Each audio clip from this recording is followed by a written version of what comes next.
그리고 재판장님, 예?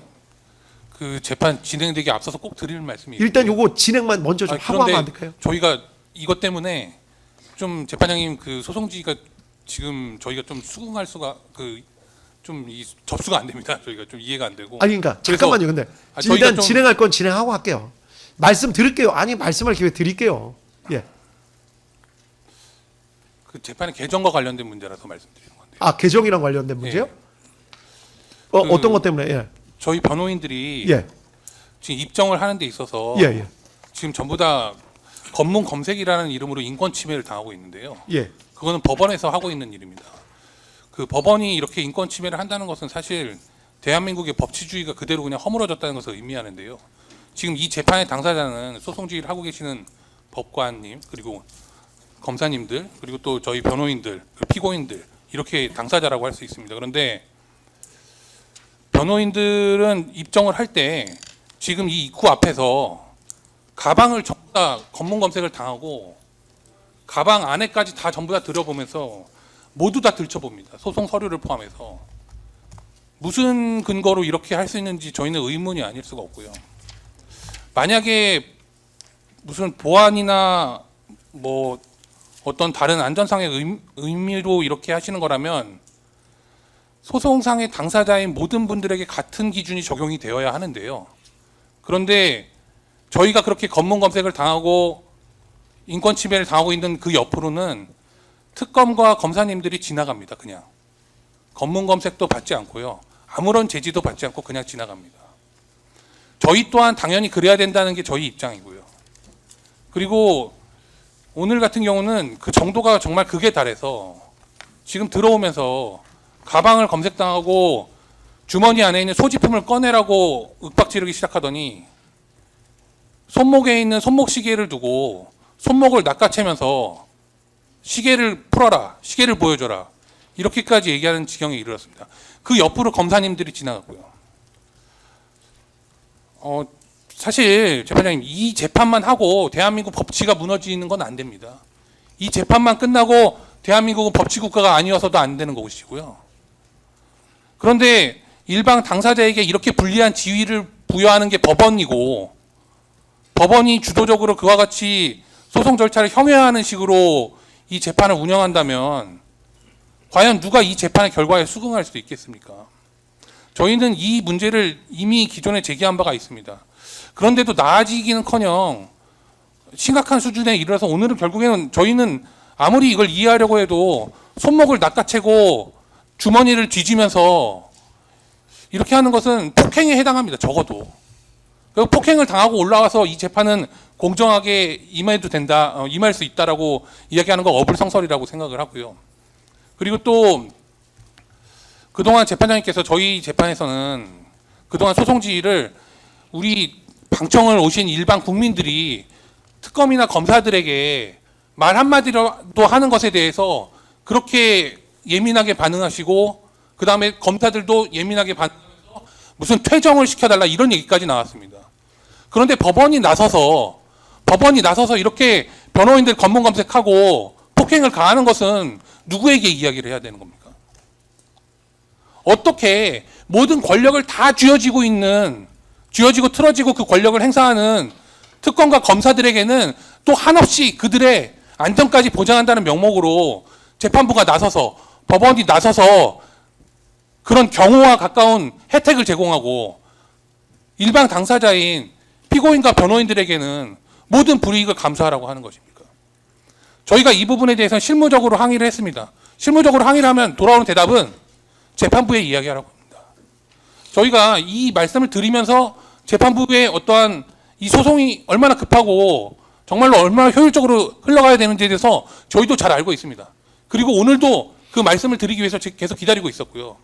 그런데 이런 식으로 들어올 때부터 나갈 때도 나가서도 법정 밖에서도 계속해서 법원에 의해서 인권 침해가 이루어지고 법원에 의해서 이런 불리한 일방 당사자의 지위가 강요된다면 형사소송법에서 정하고 있는 무기 대등의 원칙이나 피고인의 방어권이나 무죄 추정의 원칙은 구현될래야 구현될 수가 없는 겁니다. 저희가 몇 번을 말씀드렸습니다. 재판장님께서도 아시다시피 재판장님께서는 검사들이 나갈 때 먼저 나가게 해주십니다. 마치 우리 국민들이 검사들에게 위해를 가하는 잠재적인 범죄자라고 인식하거나 오해할 수 있음에도 불구하고 그런 를 계속해서 해주셨습니다. 그것도 물론 소송지의 범위 내에서 소송지의 일환이라고 생각을 하고 저희는 받아들였습니다. 그 과정에서도 저희가 말씀드렸습니다. 저희가 받는 인권 침해나 저희가 받는 절차적 기본권에 대한 침해에 대해서도 고려해달라고 사실은 좋게 말씀드리고 저희도 권유를 드렸습니다. 그런데 그 정도가 심해지게 이르러서는 이제는 서울중앙지방법원이 변호인들을 고발하지 않나. 법정 내에서 일어난 일을 법관이나 법원이 나서서 수사기관에게 의뢰를 하지 않나. 이제는 물리적으로 오늘 아침과 같은 폭행에 가까운 폭행에 해당하는 이런 인권 침해를 넘어서 기본적인 권리조차도 인격권까지도 말살하는 것 이런 것들을 법원이 주도하는 것에 대해서 참담함을 금할 수가 없습니다. 이게 수갑을 채워서 돌아다니는 것과 뭐가 다릅니까? 저희가 들어올 때 팔을 벌리고 모든 검문 검색을 당하고 뒤짐을 당하는 것이 저희가 수갑을 차고 복도를 돌아다니면서 사진 찍히는 것과 뭐가 다릅니까? 저희는 그 차이를 모르겠습니다. 지금 소송이 막바지에 다다랐지만 이 부분은 반드시 시정되어야 한다고 생각합니다. 이 부분에 다시 한번 강력히 좀 부탁을 드리겠습니다. 예, 저 유승수 변호사님 말씀 조서에 남겨놓도록 하겠습니다. 그리고 변호사님들 가방 검색 뭐 특히 손목 시계까지 했다는 내용은 저도 명확하게는 파악을 못하고 있었는데 그 부분 불쾌하게 느끼셨으면 좀 죄송하다는 말씀, 유감을 말씀을 좀 드리겠습니다. 다만 이게 안전 문제에 대해서는 이제 현장에서 직접 하시는 분들이 필요하다고 판단될 때 어느 정도까지 조치는 하실 수 있다고 생각을 하고 현장에 있는 분들 판단을 좀 존중해야 되는 면도 있습니다. 다만 지금 말씀하신 부분이 혹시 그렇게 보일 수도 있기 때문에 그런 부분에 대해서는 파악을 해보고 다시는 그런 일이 없도록 조치를 하도록 하겠습니다. 죄송하다는 말씀 드리겠습니다. 그냥 그 권리 침해가 있을 경우에는 평등하게 적용돼야 된다는 것이 기본적인 원칙이고요.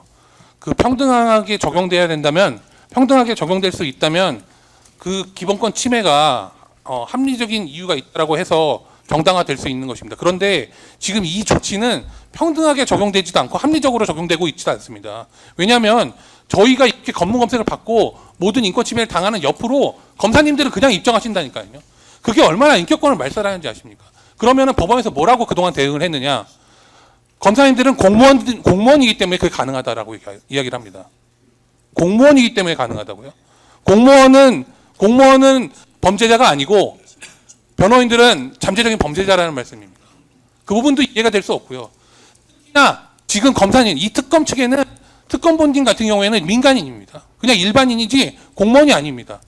이런 분들은 그러면은 공무원이 아닌데도 왜 검문 검색을 받지 않고 저희랑 다른 조치를 받아야 되는 겁니까? 공무원이어도 당연히 안전의 일환이고 지금 재판장님께서 말씀하신 어떤 일반적인 조치가 허용될 수 있다라고 말씀하신다면 똑같이 적용이 되어야 되는 겁니다. 그래야지 저희가 공평하다고 느끼고 인권 침해가 합리화될 수 있다고 생각을 하죠. 그런데 그런 조치는 하나도 없고 심지어는 재판장님께서도 검사들의 인권 침해, 특검에 대한 어떠한 피해가 있을 것을 예방해서 계속해서 그러한 시혜적인 조치를 하셨는데 그것에 대해서 저희가 아무 말씀 안 드렸지 않습니까? 그런데 검문 검색조차도 평등하게 적용되지 않는 이 상황에서 재판장님의 말씀이 저희가 받아들일 수 없는 부분이 있다는 점 말씀드립니다. 네, 알겠습니다. 다시 한번 죄송하다는 말씀 드리도록 하겠습니다.